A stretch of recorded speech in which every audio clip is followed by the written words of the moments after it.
You know what's even better than a stack of books is a circus of books.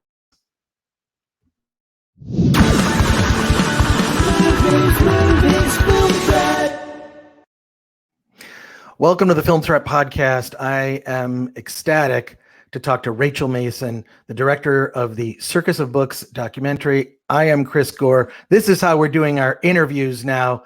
Everything's live stream now. This is our new world.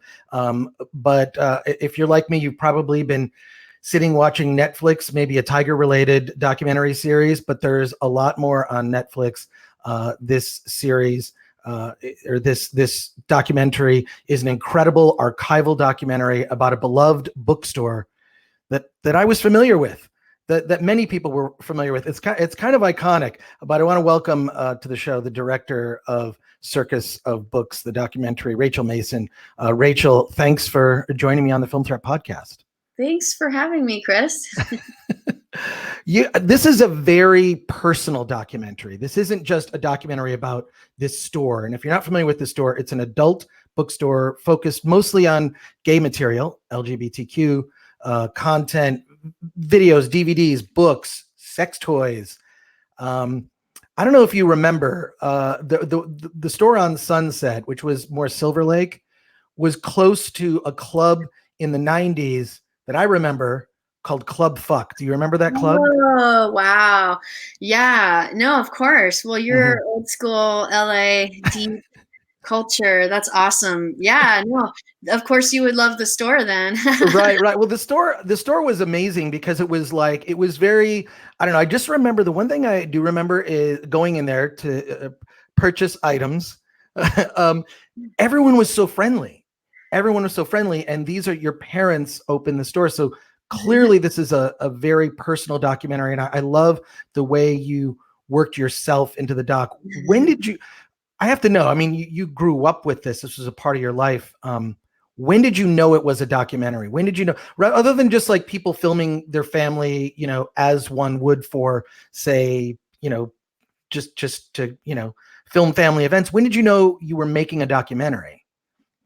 Well, I didn't set out to become a documentary filmmaker or make like a major, documentary that would be anything sort of bigger than kind of the local people in LA or the queers and, people like my friends would love.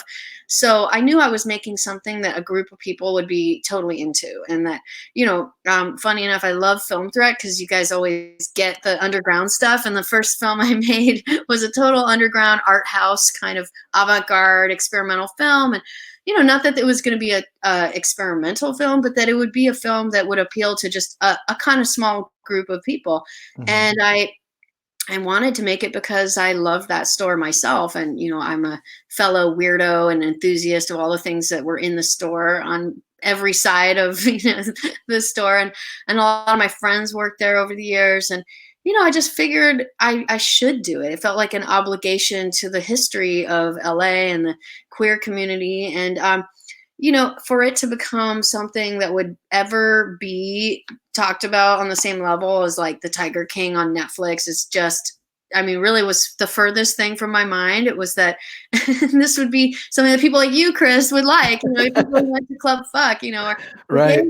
Folks, I had my sights on a kind of small historical record film. And I think because it became more personal and it was something that dove much more deeply into the story. And I think the story itself was so compelling that it brought in bigger and bigger people to the film. Yeah, I just, I remember that was a place, that was like the cool place to go visit. It was, everybody talked about that store. It was iconic. But when did you, when you discovered that this was your parents' store, did it really, how did that feel in that moment? I grew up kind of just into anything alt culture, whether it was music, art, comic books, anything, and films are, I appreciate that compliment. It was a print magazine in the 90s. I like to think that it might have actually had a place at Circus of Books in some of our issues, because we covered filmmakers like Beth B and Richard Kern and whatnot at the time, and they were cutting edge. But But Yeah, I what would did be surprised if the store didn't carry it, actually. it might have, it might have. I know Yeah. that like Oh, Film Threat was owned for a short time by Larry Flint. So oh, wow.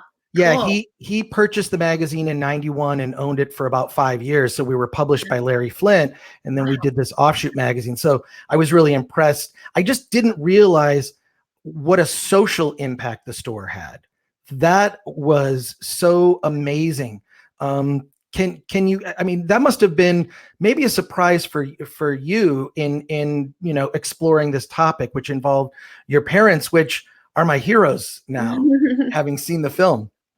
I mean, it's so interesting now that I'm talking to people and doing all these interviews, and because my parents were not cool and I had friends that had cool fucking parents who I was so jealous of. Like my friends' parents were rock stars and dancers and artists and working in productions. And actually, my dad's the year 2001 Space Odyssey book. My dad had a proximity to some amazing things, but he's such a nerdy guy. He never actually recognized that I had to find out, well, you shot Jim Morrison's student films. And my dad even said, well, how do you know who Jim Morrison is? And I said, well, Dad, he's in a very famous band. And he was like, oh, well, what band is that? And I'm like, they're called The Doors. Have you heard of them? And he was like, no, he was a really weird guy. So my dad would have these like cool stories that I'd have to pull out. I'm like, wow, Dad, that's because he was really stoned and because he was anyway, it would be this whole thing. So I'd have these stories, but my friends had really great, interesting parents. And I was really jealous because they had things that, their parents were much more open-minded and free-spirited. And my mom was like sending us to Sunday school. I really had square, boring parents, and I gravitated to all the weirdos and the artists. And then when my friends who are the weirdos and the artists would, make the trip to Circus of Books, I was in high school, and I'm from West Hollywood, but I went to high school in the Valley in Reseda. And I remember my friends were saying that they were going to Circus of Books, and I was just so shocked. I was like, really? That's so weird. And they were like, well, yeah, have you been to that store? It's so crazy, And so when you're talking about like early Film Threat, that was the 90s when it was also like, how do you get zines?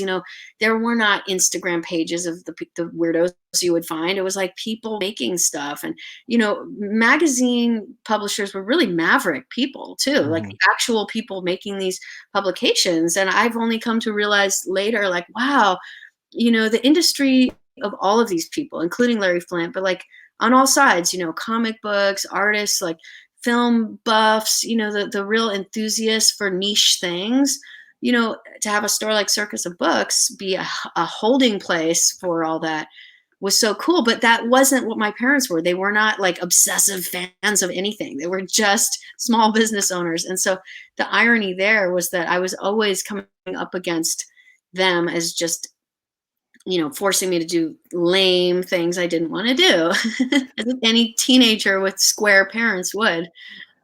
Well, you must have discovered in the process of doing the documentary, your parents weren't really square at all. I mean, they were really. I mean, your father developed he was an inventor, and he invented something to process. Can you talk about that? Yeah, well, it's interesting to think that they weren't like square. And I will say the authority in my family is someone says, well, Karen wears the pants in the family. So, the squareness came from the fact that my mom really, she entirely drove the operation at home as well as the store. And, she's very religious. And, I get into that a little, but when someone's religious, like they're guided by that. And so we had a lot of religious stuff that I couldn't stand, that I had to be a part of and I had to do. And, my dad went along with it because he's just like, whatever, your mom wants to do this thing, we'll do it, but even if we would go on a hiking trip, we would have to like get to the top of this mountain by 2:00, and then we'd have to get to this other thing. We have to, anywhere we would go, we have to get to this historical museum, and then we're going to do this thing. And she just is so rigid in her way. And, anything that could be like, well, let's just like have fun and hang out and do something, that's not like her modus operandi. She's very like driven to accomplish things all the time. So I was brought up in that type of environment. And but my dad, on the other hand, he's much more of a free spirit in that he's like a fixer. He's a tinkerer. And his dad had kidney failure. He was in the Navy during World War II, and apparently they gave malaria medication that like made all the soldiers have kidney failure. And my dad was just aware that there was some parts that he would go in and look at all the time that he could just sort of tinker with. And again, it gives you a sense of the times, the 70s. Imagine today someone going into a hospital and jerry-rigging something with tubes and some duct tape, and the nurses being like, all right, hey, it works. But that's exactly how my dad was doing stuff. And I only realized later, when he got things patented and they were really trying, they were aiming to have that be their big operation. And they did have dialysis chairs that were in production the whole time they did, the pornography stuff. So it was sort of his goal was to be in that, dialysis world. But, you try going up against any pharmaceutical company and you'll see how quickly you're shot down. So it wasn't easy. Yeah. One of the great parts of the documentary that you cover, one that's personal to the whole family, is just seeing your parents' kind of transformation after your brother came out as gay. And the way that you tell that part of the story is just so incredible, because I love that you include yourself in the doc in a way that just organically fits every part. And this in particular, he comes out as, and you when he comes out, you explain exactly how he came out with a Post-it note, basically, and how your mother and father reacted. How was it? Tell me about that part of the story. Well, I have to say a total huge shout out to my editor, because really, like, when you make a film like this, if you're not, basically like wedded to your editor, it's not going to happen. And I have an editor who I when I handed her all this delicate footage and said, let's figure it out, there were parts of it that I didn't really want to even look at. I didn't think I could look at myself and have any objectivity. And so she cut this interview that actually, when I did it with Josh, I started crying and I was like, oh God, that's horrifying. Why did cut that? And then she kept it in, and it became one of the most poignant parts of the film, because it really was that he was struggling, and I was such a rebel, and I was out there with my friends, and I was like, fuck you to everyone the minute I could get out and find the weirdos. And gay was just like, okay, whatever, you can be free and queer. And it just, so, but then to think, wow, my little brother who, I think you're a teenager, so you're totally not involved with anything but yourself and your friends. I was just feeling so bad that I had no awareness of the struggle that he had. And he was such a reserved, shy, kind of like conservative guy who just, even now he's an engineer. He didn't want any attention. And just to think he was closeted in this world where there was like all this gay stuff being pushed at him. And, I think it's because my mom was so religious that he was not actually surprised that when she said, well, God must be punishing me. I mean, what a horrific thing for my mom to say, but then to come around and reveal that my mom owned up to that and actually recognize that the bigger religious value is family values. And, so I'm very happy when I point out the hypocrisy in the people that are the most anti-obscenity that like to say family values, because this film literally proves that wrong, that, if you're going to have family values and you're going to claim to be religious, those have to come first. And you see the people who's, abandoned their children when they were dying. Why? Because they weren't, Christian. Well, like, okay, what part of Jesus's teachings say abandon your dying kid? This type of the cruelty that is aligned in this twisted way with religion.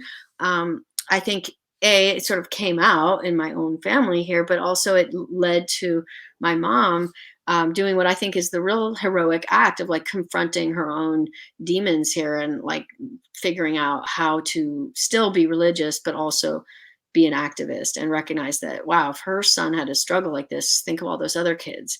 And so, yeah, their activism is to help other parents, which is so great. I really think that that's amazing that that's what they do now. That just really struck me, because I have an uncle who was a decorated Vietnam War veteran who came out as gay to our family. I mean, and none of us cared. No one, I mean, whatever, and he, Wow. Just like going through that, I just really identified with that part of the story, and seeing how you did that. What was it like? Just as it's hard enough to make an archival documentary, right? Where you've got photos and news footage and, you know, VHS tapes and pictures and whatnot, but it's wholly different when it's a personal doc. You mentioned how hard it was to watch yourself when you cried interviewing your brother. What was it like to amass all this material? This must have been this. I mean, I don't know how many years it was in the making, but maybe you can talk a little bit, because we have filmmakers that listen to the podcast and watch a show. What was that process like in terms of just, you know, gathering all this media to make this? You know, again, I think another shout out is in line with a producer that I started working with right off the bat. And in fact, we were even co-directing right from the get-go. Cynthia Childs is, you know, I worked with her hand in hand. I didn't know what I was doing. I come out of left field. You know, what I brought to the table was my artistic sensibility. And I was like, okay, what do we do with all this footage? So I worked with somebody that had a huge background in actually reality TV and then television documentaries. And she knew how to log the footage, which, wow, when I got my editor involved, my editor was like on her knees, basically thanking Cynthia for this incredible logging. And, you know, I have some other projects that I'm working on, that some things that I've walked into now where I'm asked to look at things. I'm like, wow, if it's not organized from the get-go, holy crap. You know, I didn't even recognize until, you know, you don't realize until you're working on something what the luck. I had such great luck that I had a really organizational wizard help me put things in a great format in Avid. And I think actually Avid is a really great tool for this type of archival heavy, you know, story heavy doc, where you really need to keep track of story beats and the archival footage. And so we were doing it in Avid, and I think that actually was really helpful. So yeah, as far as the personal side, you know, part of, again, I relied on the other people around me. You know, I would feel certain things that I would want to do, but then I would totally say, okay, I can't look at this. I don't know what's working. You tell me. And I think having the, you know, I don't know if it's like humility, but, you know, I totally don't feel like any director should ever say, well, it's all me and I'm going to be the ultimate decider, because, you know, it's probably going to turn out really shitty, actually, if you do that. And you know, you have to have other people giving you their ideas, I think. And, you know, I worked as an artist assistant actually for this amazing video artist in New York. And I was just a super young assistant. I remember she would often ask me like, Rachel, what do you think of this? And I would be like, wow, you're asking me this thing that as soon if I make this decision, it's going to change the museum exhibition. Like we were at the MoMA, you know, and it'd be like, you know, and I was a 20-year-old assistant, and I'd say, well, you know, actually, I think that color is like not good. And she'd be like, okay. She'd yell at all the assistants, change it. And I remember being like, what? But I started to recognize from her, she would ask the janitor, you know, she'd be like, excuse me, what do you think of this? And to get the fresh eyes on something was the most brilliant thing. I'm like, this is what it is to actually be a good artist, is to not try to lead the whole ship, because it basically, there's no person that has that capacity. And I think actually if there's anything that led to the film being so good, is that I got a lot of feedback. And you know, some of the feedback, if I really didn't agree with it, I wouldn't go with, but I often would say, well, I'm not the one who can actually see this really that well right now. So that was for me, my technique a little, is that I guess I curate the people I work with. So. Well, I mean, you can tell that you're not just a doc filmmaker, but an artist. It just comes out in the film. And I love that you included that aspect of yourself. I feel like we had very similar high school. I was all friends with the Misfits. We were all together. Well, if you work at Film Threat, definitely we would have been friends. Where did you go to high school? I went to high school in Michigan, of all places. Oh, you're not from LA. Oh, that's cool. Yeah, okay. Royal Oak. But I've been here since '89. So, you know, yeah, the heyday of the '90s in LA was awesome.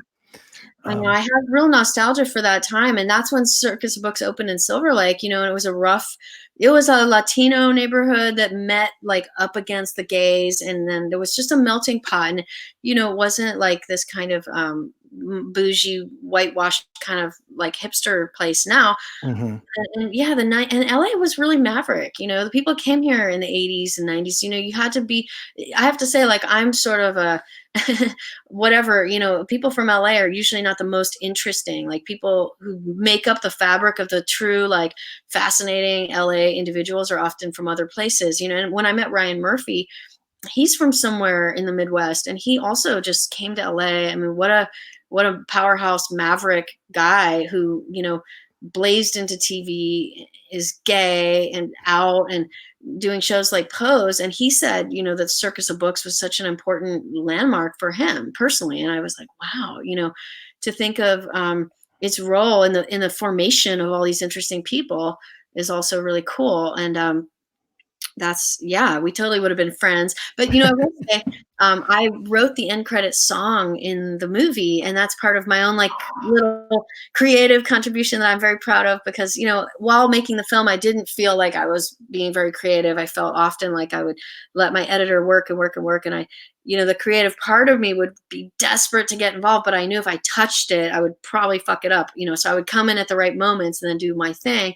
But finally I was like dying to do something, and I had to write the song at the end.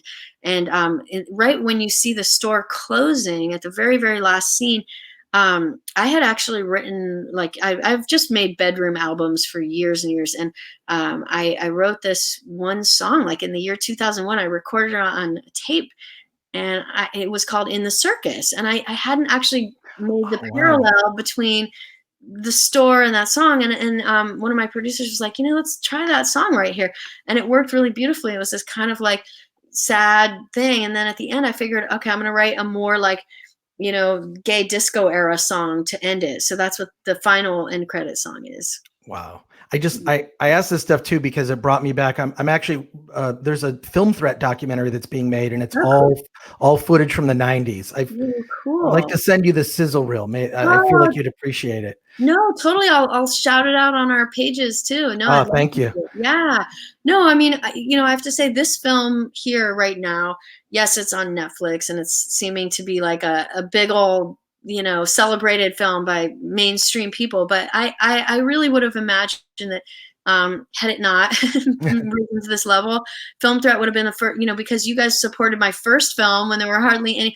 I remember one writer called it like the best film of 2014. I was like, oh my God, somebody's actually, he's like, this is genius. So I was like, okay, forever Film Threat, like, gets the weirdos. And yeah, that's us. I would have sent you the film like right away. Oh, wow. Yeah, it's cool that it's coming to you at a higher level, but I would have found my way to you at the most indie stretches myself. So thanks for doing your work. Actually, really, I appreciate it, because I know that there's tons of films out there that are like my last film, not getting, the support, and people aren't finding them. And it really takes the Film Threats of the world to find the really great hidden gems in the cult films. So. Well, I feel like this is going to be a new golden age for independent film right now, and documentaries, especially because you can't make a big studio film with 70 people plus crews anymore. That may not happen until November. So I feel like this is a time for indies. I mean, look at like Netflix is, they're having trouble with their bandwidth. So many people are watching it now. So I know people will discover your film, which is exciting. I do have one last question, which is about how your family has reacted to the film now that it's out, now that it's seen. How has everyone reacted? I mean, it's kind of surreal for my parents, because, they've just been like shadow players. They've been small business owners, and nothing they ever did really seemed that interesting to them. And I think that's it's like just bizarre. Like, why would anyone care about this whole story? That's what my mom's whole point. And my dad is, as you see in the movie, he's happy-go-lucky about everything all the time. And both of my brothers are really actually okay with it too. But it's definitely a surprise, strange thing for everyone to be featured in the media like this. They're not used to it. I'm the artist in the family, so funny enough, they're used to me being the one out in public, but now they're the ones who's the face of this film. Well, I'm reminded of a famous quote by John Waters, one of my filmmaker who changed my life when I saw him when I was Mm, a teenager, started seeing John Waters movies. totally. He said, if you go to someone's house and you're on a date and they don't have a shelf filled with books, don't fuck them. That that quote just always stuck with me. I don't know, just a big John Waters fan, and watched him in high school, and no one knew who John Waters was. So wow, right? No, yeah. he was, me too. You had to find out. I had his VHSs. My friends had them, and we watched obsessively. Yeah, he is a fan of Circus of Books, and I met him. Yeah, no, it was really cool that he actually sent me a personal note. Wrote how much he loved the movie. So. Oh, wow. Yeah, good company, because just to think of all the different people that were in the store that appreciated it. So I was in the store. yeah. Well, Rachel, thank you so much for talking to us. Circus of Books, the documentary, is on Netflix now. April 22nd, actually. Yes. So next Wednesday. Yeah. By the time that you see this, you'll see it April 22nd. And thank you so much for talking to us on the Film Threat podcast. Looking forward to your next documentary. Cool. Okay. See you soon. Bye. Okay. You will. Bye.